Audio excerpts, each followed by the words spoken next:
Hello and welcome back to Premier League Primetime, episode 24. It is just me for today, as my other hosts are out doing their own things at the moment and taking care of some business on the side, but we will see them again on the next episode. But with tonight, you're going to have to deal with just being me. And yeah, that's kind of it. And let's just get right into. We have a couple talking points to talk about. Gareth Bale now potentially back to his best, maybe. Willian with Willian with the turning point, and our talking point is of course about Manchester United, and are they just an underwhelming side when they play against the Big Six? And we're going to get right into the match day 26 game, starting off Manchester City hosting West Ham, and they won this game by 2-1, goals courtesy of the rock solid and undoubtedly the best center back pairing in the league. Goals coming both from Ruben Diaz and John Stones, and Mikel Antonio netting for West Ham. And this was a game for me, which, I don't think this surprised anyone, that it certainly didn't surprise any of us on the predictions, that West Ham were definitely going to give Manchester City a game. It was not going to be easy, and West Ham were going to fight. But at the end of the day, it's Manchester City, and you know what? It's difficult. It's very, very difficult to beat Manchester City. I think that that was now 20 straight wins, and I think at this point, it's over. Manchester United are in second place, and I think they're more than 10 points behind City right now. The Premier League race, in my opinion, is over, but you never know. But yeah, City are 100% running away with it. Into the next game, West Brom hosting Brighton, and a result that I don't think any of us really expected. Brighton came out with no points as they lost by a 0-0. Kyle Bartley scoring a header in the first half. And this game kind of shocked all of us. We were expecting Brighton to bounce back, especially after that unfortunate loss to Crystal Palace. With that last minute Benteke volley, more or less right at the end of the game. And it's a crucial 3 points for Sam Allardyce's side as they chase, being able to stay in the Premier League for another season. They're, fighting for their lives, and as well as Brighton, they're fighting to stay up as well, despite being above despite being above 18th place. There's definitely, they're 100% in that relegation conversation. Into the next game, Aston Villa got a 1-0 win against Leeds, and Anwar El Ghazi with the goal very early in. It was about 5-6 minutes in. And this is a tough game to predict. Leeds United, of course, having a lot of the ball, a lot of possession, but they definitely left a lot of open space at the back. That's just kind of how Leeds are. We've all been saying it for a very long period of time. And Ollie Watkins put a great ball in for Anwar El Ghazi, who finished his chance very well. Back in the starting 11s for an injured Jack Grealish at the moment. And it's a big 3 points for Aston Villa. Into the next game, and another one we didn't really expect. Newcastle played Wolves, and they drew 1-1. Jamal Lascelles scoring a header for Newcastle, and Ruben Neves scoring a header as well. And after a dire performance against Manchester United last week, Newcastle definitely have some confidence. Who knows what could happen? It's definitely a big point taken from for Newcastle in the cold light scheme of things. In Wolves, it's disappointing, very, very disappointing for Wolves, as they are still trying to chase European football of some extent, which I don't think they will get, but they still have those aspirations, hopefully finishing in the top half of the table. And we're going to go into the next game, Crystal Palace versus Fulham, and this 0-0 game, to a certain extent, it was surprising, but not really. We all knew how Crystal Palace were going to set up. They were going to set up, strong defensive, and that's just what they did. And Fulham, tried to hang tight. They tried to create chances, but Crystal Palace were having any of it. Roy Hodgson, setting up in their classic 4-4-2. And when the end result came, it really wasn't surprising, to be honest with you. But one result that was shocking, in my opinion, Arsenal went to Leicester. And now this is something I don't think I predicted. And as far as I know, I don't think Sears predicted this as well. But Arsenal ran out as 3-1 winners. Yuri Tielemans scoring for Leicester early in under 10 minutes. David Luiz scoring with a header, I think right before halftime, and then Lacazette with a penalty right before halftime. And Nicolas Pepe had a very good performance as well as a goal. But a big talking point, Willian. This guy has been nothing short of abysmal all season. But midweek in the Europa League, he came off the bench, made a huge impact against Olympiacos. Definitely took that well.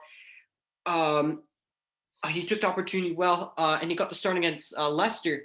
And he had a very, very good game. He played very well, and it was very influential, especially in the second goal, teeing up that ball for David Luiz to head in. And he had a very, very big impact on the game against Leicester, and a good performance from Willian. Is this a turning point? I don't know. Certainly, Arsenal fans will hope that it is a turning point for the Brazilian. Into the next game, where Tottenham ran rampant against Burnley by 4-0. Andre, if you're watching, don't worry, I will mention him. And as Andre likes to call him, Gareth Wales with the brace. Harry Kane with the goal, and Lucas Moura. But I want to specifically talk about Gareth Bale. Midweek in the Europa League, like Willian, except he got the start against Wolfsburger. I think he scored 2 goals. I think it was 2 goals. I could be wrong. If I am, apologies to Andre, Tottenham fans and whatnot. But he netted 2 goals. And overall was very, very, very impressive in that game. He definitely you got a goal, I think a goal and an assist. I think one for Delhi as well. And he got the start from Jose this game, and he definitely played very, very well in this game. Is this a turning point for Gareth Bale? Hopefully it is. Tottenham fans are certainly hoping this could be the return of their club legend, who they all love and adore very much. Into the most boring game of the weekend, where Chelsea versus Manchester United put me to sleep, as United drew 0-0, and everybody predicted this from the beginning. I don't think it's a surprise to anyone. When I saw Lindelof and Maguire, I had a heart attack. But then, seeing Giroud up front for Chelsea made me feel a little bit better. But at the same time, though, it was very disappointing. Donny van de Beek, this guy, I just feel so incredibly sorry for. McTominay got rushed back. It was said that he wasn't even training, and he got thrown into the Chelsea squad, or he got thrown into United squad versus Chelsea. And Donny van de Beek didn't even get a minute, not a single minute did this man get. And I'm getting annoyed more and more and more about Ole Gunnar Solskjaer, to be honest with you, how he doesn't need to play this negative style of football. I mean, what is it again? What is it with him and the big sides? I mean, really. I honestly don't get it. Did that 6-1 slapping by Tottenham just prompt Ole to think to himself, yeah, I'm never going for another game against a Big Six team again? Because it's so boring, and it's just absolutely dire to watch. It really hurts Luke Shaw, and it also hurts McTominay as well. It hurts both of them. It definitely hurts Wan-Bissaka as well. And I feel most sorry for Bruno Fernandes, because I'm tired of people saying he goes missing in big games. Well, he's missing in big games because he's not getting icy, because he's completely isolated. It's just like Bruno Fernandes may as well, being freaking lockdown. It's may as well, he has coronavirus. He's out isolated. He's not getting the ball. Marcus Rashford, same thing. Daniel James, same thing. Martial, Mason Greenwood, same thing. I'm not the biggest fan of Dan James, but Dan James didn't really offer much in that game, really. Except for being Sonic the Hedgehog, with all due respect to Dan James, except being Sonic the Hedgehog up and down the flank. Just didn't really offer much at all. Very, very, very disappointed with Manchester United, and I think everybody knew that, especially with the way that Thomas Tuchel plays, and it's got that Chelsea team playing. Everybody knew that Chelsea were 100% going to be the team on the front foot, trying to put chances away, while Manchester United were trying to catch them and hit them on the break, which did not work because Chelsea were playing with a back five, so it just was not going to work. Into the next game, Sheffield United versus Liverpool, and Liverpool finally broke that 4-game losing streak by scoring 2-0, courtesy of Curtis Jones, who is very, very impressive in that game, and an own goal from Joe Bryan. I think that's his name. If I got it wrong, then my apologies. And to be honest with you, this was a must-win game for Liverpool. I think this is a game that that definitely offered them some salvation of some sort. Sheffield United, bottom of the league. This is a game that was they were up for their they were there for the taking, and Liverpool they definitely did struggle at times. They definitely did concede a lot of shots, and at some point the fans probably would have gone nervous because Adrian was in net. With all due respect to Adrian, but Adrian definitely played well in that game. Considering a lot of shots came right at him, and he did well to handle that. The back four looked a little troubled, especially the center backs, but we all know the Liverpool center back situation, which is not great in any way, shape, or form. And into the final game, Everton played Southampton, and Everton won by 1-0, courtesy of Richarlison, and this is another defeat for Southampton. And they just look dire. I don't know what's happened to Southampton. Their defense just looks a shambles. I feel like they concede goals every week. I definitely rate their manager. I've said it in the past, and I'll say it again. Ralph Hasenhüttl. He likes that Southampton team pressing high up the pitch. But Carlo Ancelotti just has this Everton team playing. And the one thing I've noticed, is that this Everton side, has been put in so many different formations. 4-3-3, 4-2-3-1, 4-3-1-2, 4-4-2 diamond, 4-4-2 flat. 5-4-1, 5-2-1-2, 3-4-3. I mean, I've seen this Everton team in so many different formations, and this is massive credit to Carlo Ancelotti because he can get this Everton side to be in such a flexible place. And in the way he coaches, it's definitely not easy, not really knowing what formation you're going to play. I mean, one week you may be playing 3 at the back. Maybe the next week you're playing 4 at the back. Maybe the next week you're playing 5 at the back, and so on and so forth. But this is a victory that didn't really surprise most of us, maybe just by the margins of how much Everton won by. But yeah, Everton definitely well-deserved 3 points in the bag for them in their quest to hopefully and maybe potentially finish or get Europa League football.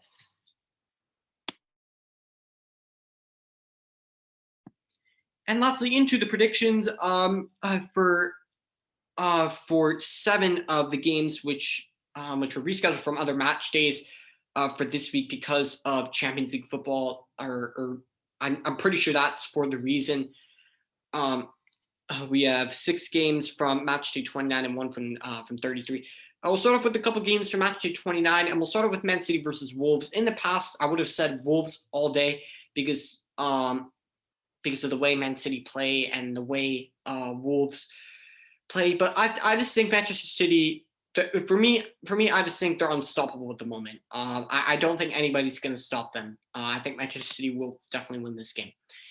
Into the next game at Burnley, play but I almost said Man City again. Play Leicester City, and I think Leicester City will take the 3 points here. Burnley, we all know how Burnley plays. 4-4-2, physical. Not really a football brain there from Sean Dyche's side. But I think Brendan Rodgers' side will bounce back after a very disappointing weekend against Arsenal. Into the next game, and Sheffield United play Villa, and I think Villa will take all 3 points without a doubt. And Sheffield United, they're just an absolute shambles for me. They're bottom of the league, more or less set to go down, in my opinion. And it is as simple as that. Next game, Crystal Palace vs Manchester United, and I think Manchester United will get a very narrow victory. to be quite honest with you. That's just me being very optimistic. And for me, United. I mean, what can I say? This team does not create anything. I think with the quality that they have, despite the injuries, will hopefully get them over the line. But if it's a similar team or performance like we saw against Chelsea, I think this will be a draw, to be honest with you. This is going to be a very, very difficult game. This will not be easy in any way, shape, or form. I know Palace have their own injury problems. Wilfried Zaha has been being in and out of the side.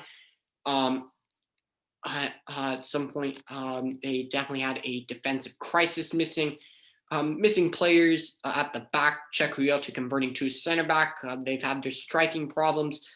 So Crystal Palace having their own issues of their own. But for me personally, I just think this is bound to end. This could very well end in a draw, but I think United will just get over the line. Into the next game, and West Brom hosts Everton. I think Everton will take all 3 points. Very easy, simple, straightforward. West Brom, I know they got a massive win against Brighton, but for me, Everton are just levels ahead of Brighton in my opinion with the quality that they have on the pitch and the quality of coaches.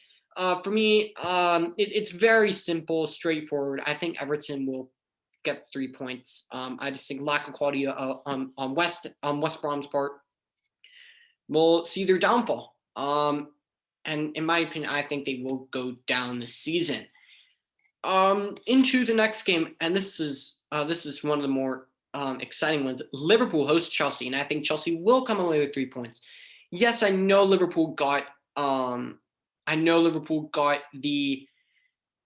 3 points against Sheffield United, and for Liverpool fans, it's wow, that's fantastic. You beat Sheffield United, and I know as a Man United fan, I can't really be talking because we couldn't beat Sheffield United at home, which was absolutely embarrassing. But anyways, getting back to Liverpool, that's great. They beat Sheffield United, but Chelsea and Sheffield United are two very different teams in terms of quality, coaches, money, everything. And I think Chelsea, in terms of the way that they're playing, right now they're unbeaten under Thomas Tuchel. Right now, they haven't lost a single game since he's been appointed. And for me, it's as simple as that. And for me, to be honest with you, I think Chelsea will look at what they did wrong against Manchester United, and they will rectify their mistakes in the game against Liverpool at Anfield. And Liverpool at Anfield have been diabolical as of recent. And yeah, we shouldn't take that away. And into the last game of this midweek, Fulham hosts Tottenham, and Tottenham will just come away with 3 points. I'll just say that right now. Fulham, for me, are definitely different from West Brom and Sheffield United in the sense that, in my opinion, in terms of those three, I think Fulham have the greatest chance of staying above. In terms of some of the players that they have, I think they do have some decent players that maybe, you could throw Fulham into the mix of staying alive in the Premier League. But when you're coming up against, Harry Kane, Heung-min Son, Gareth Bale, maybe Dele Alli, Tanguy Ndombele, it's more or less written that that you're not really gonna have much success with that. So I think Tottenham will take 3 points. Anyways, thank you for your time watching this. And this is a very, very quick episode, very quick, very fast. You will see me back again later this week before before match day. I'm blanking. Before match day 27, at the weekend, where there are some very, very exciting games that we have there to preview with you lot. Anyways, thank you for your time watching this. If you liked what you've seen so far, or if you liked what you've seen from yours truly, if you want to keep up with our platforms on Instagram, Spotify, and now we're on Apple Podcasts as well. Links in the description, down below. Leave a like, subscribe. I'd really appreciate it if you did. We're slowly building something. We want to build something I really want to take this channel super, super far. And that's one thing I will say. I'm from the very, very bottom of my heart. I really, really want to take this channel far. I really, really, because to be honest with you, if I didn't love the Premier League, then why am I here? There's just no point in me being here.